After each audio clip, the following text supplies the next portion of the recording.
The Starlancer TAC has just made its appearance in Star Citizen, and it is a much improved version compared to the regular Starlancer Max that we already know, at least when it comes to combat capabilities and being some sort of a daily driver, I think.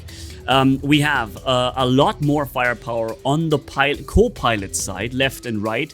People manning your double size 5 guns to the left and right will bring an increased amount of firepower, although the coverage of the guns is awful. I will show you this in a second. We also have 2 size 3 shields rather than just 1, which gives it the same shield power as a 600i, seeing that it is a similar sized ship. That makes a lot of sense, and it also increases the combat capabilities of this ship by a lot.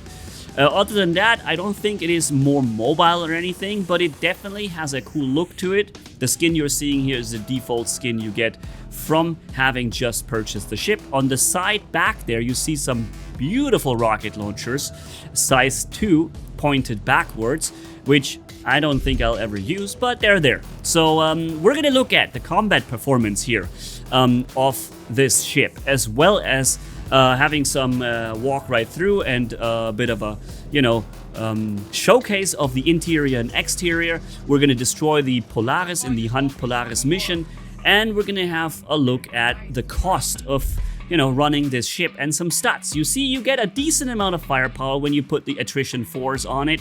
Also, when the attritions are sitting in the turrets, you can get up to 6,500 DPS by your crew manning the guns, which is an insane amount of firepower. But at the same time, how often are you going to have this thing really fully manned, So is it going to be realistic to say this is how much the ship can do? I wouldn't say so. The pilot-controlled firepower is definitely okay, but not better than that. 4 times size 4 is not a little firepower or a small amount, but it is also not a large amount, seeing that a much smaller ship type like an Andromeda or Corsair bring a lot more firepower for a pilot-controlled ship. When we go into the ship from behind, we'll see first this hangar size, which is a decent hangar, followed by the med bay. In the hangar, you can fit vehicles as well as obviously some loot, so that makes it a decent daily driver. Having a med bay with the ability to respawn in your ship is insanely amazing. That is literally what makes a ship a daily driver, in my opinion. And I'm really looking forward to the 600i rework coming at some point to add that to it too, as well as a better hangar and grid. We have some miniguns on the side here, giving this Starlancer TAC a bit of a Mercury feel, but the coverage of this minigun is awful. You see a tiny portion of what's in front of you. Then you have these drop seats, so you can use this as a drop ship for sure. This is also, I think, the role of the ship. It says combat when you look at the fleet terminal, but it is more like a drop ship, really, because all guns, all meaningful amount of firepower is directed to the side and to the bottom of the ship, which we'll see when we operate here, the double size 5 manned turrets. This is the same firepower you get from an Idris turret, so heavy firepower, but at the same time, it just goes straight to the side and a little down, slightly up, and not towards the front. We're gonna have a look at this on the other side as well. This is how far you can get forward. So that means you cannot support your pilot who is firing at something in front of him. You're not going to be able to support him at firing at his designated target because you simply cannot reach it with these guns. Backwards, you have kind of a better coverage than towards the front, but look at the front. This is as far as I can go. So when my pilot is, firing at something, I can't help him with this gun. That makes it really, really bad. That means the Paladin coming in, which is going to be a gunship, with a quad size 5 turret being operated by a co-gunner on your ship that will be able to fire at the target that you're also firing at with the Paladin as the pilot. That will mean this duo out of one co-pilot and one pilot is going to add so much more relevance and firepower to the Paladin compared to the Starlancer TAC, even though the Starlancer is such a much more big ship with more much slower and bulkier, and it cannot even center its firepower at one target. Super disappointing if you ask me. I was really hoping those size 5 guns were going to be able to actually support the pilot and against a primary target. More towards the front, we have a docking collar to the side, and then we have a bit of a, I don't know what we call this, like an escape room, where you have lots of escape pods in the front, and then the elevator. Now let me check real quick here in the bottom. Okay, we still have the other 2 elevators that the Starlancer Max has also on the rear side of the ship. So you basically have 3 elevators in the ship. Seems kind of overkill for a ship this size to have 3 elevators. I feel like you could have probably used that space a little more useful, because when would you ever need 3? But they're there, so now you know. And also coming up to the higher level right here, this is where it goes towards the cockpit. Again, escape pods to the left and right, which is what we find very consistently. Also exiting the cockpit of the Polaris, I guess the crew needs to have a very short walk towards the escape pods. Makes sense if things go bad, you know? Unfortunately, we cannot use escape pods just yet, but I think this is going to come at some point, where you catapult yourself out of the ship. Now, we have remote turrets, and one of the remote turrets on the front here actually has a pretty decent coverage with double-sized 4 guns. He can fire at the same target as the pilot and front and above the ship. Here, I just got the salvaged Polaris captain's chair from doing nothing from the Hunt Polaris mission. I still believe you shouldn't really get those rewards if you don't actively participate in this stuff and share or split the winnings with people who don't even participate. That seems unfortunately or badly chosen or done, but maybe this is going to be changed sometime soon. In any case, that was this manned turret. Again, double size 4, pretty good firepower, pretty good coverage. This is what I would have hoped for the size 5 guns to kind of do as well, you know, so that they have a similar useful coverage right here. So let's get out of here. The other remote turret is here on the other side, and it gives you the same turret but located to the aft section of the ship at the back, where you don't have as good as a coverage. Well, actually you have a pretty decent coverage, but you can't support your pilot shooting to the front. You can, however, protect the ship from anybody following you. So now I think if you're just 2 people, 1 person will be in the left co-pilot seat and operate the front top size 4 turret, since sadly the other size 5s are useless. Unless, like, really, when are you ever going to use these size 5s that are coming off the side? Please tell me, what situation would you be in which one you will need those size 5s firing to the left and to the right of the ship, and mostly down. Like, I cannot think of any scenario in which I want to have people sitting in there, unless we are literally 6 people and we have to man something, you know? Any other situation seems like a completely wasted turret that just makes no sense, because it's just not able to fire frontally. But yeah, so pretty sick looking ship. I love the design of the Starlancer TAC. I also like the fact that it can fire like 150 shots now or whatever with the size 4 attritions when you power it all the way. I also showed you in the beginning the meta setup. You remove 1 cooler, or was it 111 shots, right? You remove 1 cooler, you put the Durango power plant in there for the highest generation of points for energy. And yeah, you put 2 parapet shields on for the maximum shield durability if you have them. Here in the rear area of the ship, we have some captain and crew quarters. We have a weapons rack, which is pretty good. Like 4 people can be here. There's a decent weapons rack right here. And there is the toilet right there. So yeah, this is all here. We have a smaller kitchen than the Starlancer Max. We also have no pool table. In Germany, we say billiard.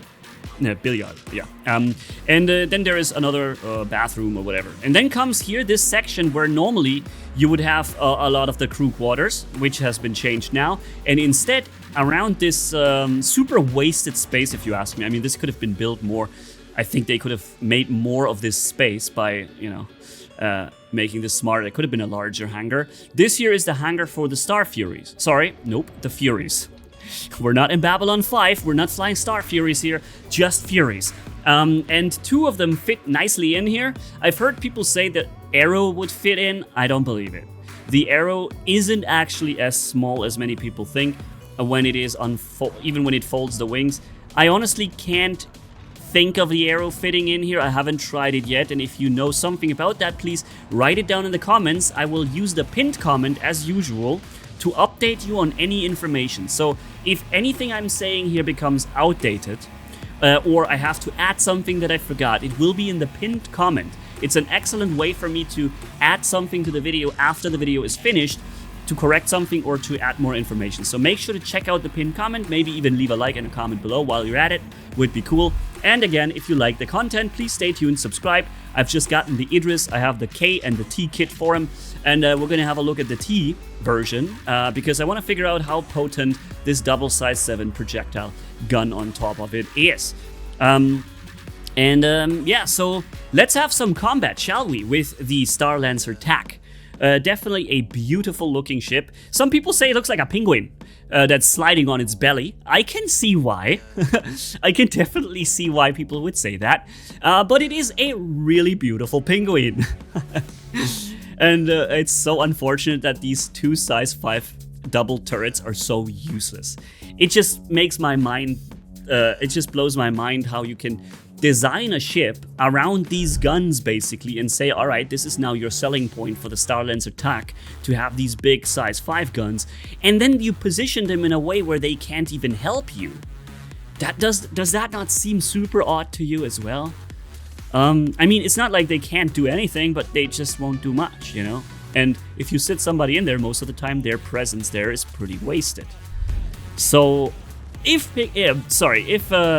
CIG is seeing this by any chance, maybe you could make that turret like move out some more, like the Polaris. Whoa, we just crossed through a planet. Oops. Yeah, like the Polaris turrets on the side, the quad size 3s that move out on a capsule pretty far outside the ship, and then from there can turn very freely in most directions. This is something I was thinking might be happening here too with the Starlancer TAC, so that those double size 5s can work together with the pilot. And now imagine you have 3 people manning the Starlancer TAC, you have the pilot firing quad size 4, and the other 2 people manning a double size 5 that fires also towards the front. That would be a really, really good amount of firepower coming from a ship that actually has a very large silhouette and size. So if you ask me, this would be a level of firepower I could very well imagine from a large tactical gunboat such as the Starlancer TAC to come from. Instead, you're basically safe as long as you stay right in front of the Starlancer TAC and only have those 4 size 4s shooting you. And that is just a super weird thing. As you can see, we're now in the Hunt the Polaris gameplay. We're firing at the Polaris, and very interesting to mention is that due to the new shield strength of 2 size 3s, these shields can take a really good beating, right? They also regenerate really quickly, so if you lose one side of your shield, you can turn around, make your enemies hit the other side while recharging the other one back to full strength. You can play with that shield very well, especially also since the Starlancer TAC seems a lot more mobile to me than the 600i is. You'll be able to turn around much faster than the 600i is, which is just much more slow and immobile, if you ask me. But 3 times size 5 on the 600i offers a lot more firepower than the 4 times size 4, so keep that in mind as well. But the 600i is no combat ship, not at all, and this one here supposedly is, you know. But again, those turrets on the side really should be improved.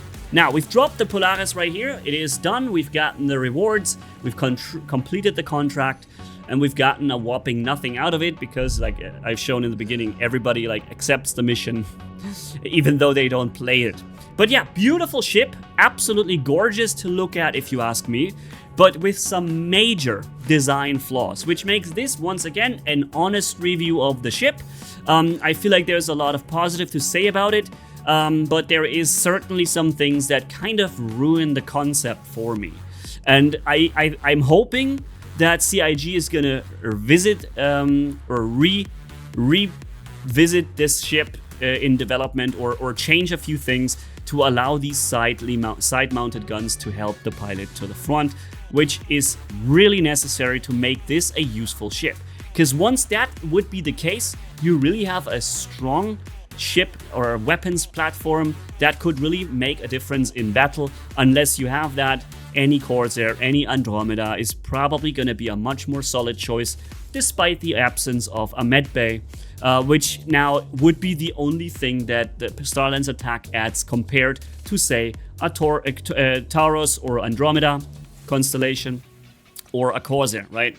Everything else is really similar in that regard. So yeah, thank you guys for watching. Catch you in the next video, hopefully, and have a wonderful day. Here's the repair and restock, super cheap on the ship, not really worth mentioning.